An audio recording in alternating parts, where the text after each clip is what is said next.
പ്രിയ പ്രേക്ഷകർക്ക് സീരിയൽ ന്യൂസിലേക്ക് സ്വാഗതം. കൂടുതൽ സീരിയൽ ന്യൂസുകൾ അതിവേഗം ലഭിക്കുന്നതിന് ഈ ചാനൽ സബ്സ്ക്രൈബ് ചെയ്യുക. ബെൽ ഐക്കൺ മറക്കാതെ ക്ലിക്ക് ചെയ്യുക. വീഡിയോ ഇഷ്ടമായി എങ്കിൽ ലൈക്ക് ചെയ്യാൻ മറക്കരുത്. നമ്മുടെ പ്രിയ പരമ്പരയിൽ ഒടുവിൽ പുതിയൊരു വഴിത്തിരിവ് വന്ന് സംഭവിച്ചിരിക്കുകയാണ്.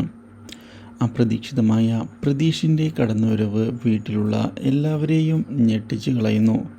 ഇതേ തുടർന്ന് താൻ തൻ്റെ സ്വരമോളെ കൊണ്ടുപോകുന്നതിന് വേണ്ടിയാണ് വന്നത് എന്നുള്ള കാര്യം തുറന്നു പറഞ്ഞിരിക്കുകയാണ് നമ്മുടെ സുധി. അപ്രതീക്ഷിതമായ ഈ കാര്യം അറിഞ്ഞതിനെ തുടർന്ന് വീട്ടിലുള്ള എല്ലാവരുമാകെ ഞെട്ടിപ്പോകുന്നു. സുമിത്ര സത്യങ്ങൾ മനസ്സിലാക്കിയതിനെ തുടർന്ന് അനിരുദ്ധിനെ ചെന്ന് കാണുന്നു.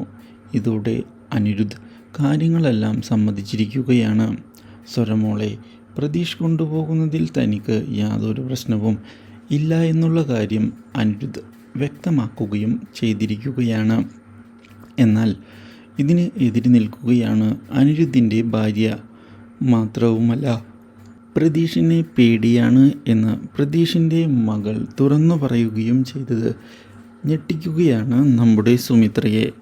ഇതേ തുടർന്ന് പ്രതീഷിനെ ചെന്ന് കാണുന്ന സുമിത്ര കാര്യങ്ങൾ താൻ ശരിയാക്കാമെന്നുള്ള ഉറപ്പ് നൽകുകയും കുറച്ച് സമയം തനിക്ക് വേണമെന്ന് അറിയിക്കുകയും ചെയ്യുന്നു. ഇതിനിടയിലാണ് രഞ്ജിതയെ ഞെട്ടിച്ച പുതിയ തീരുമാനവുമായി പൂജ മുന്നിലേക്ക് കടന്നു വരുന്നത്. Do like, share and subscribe.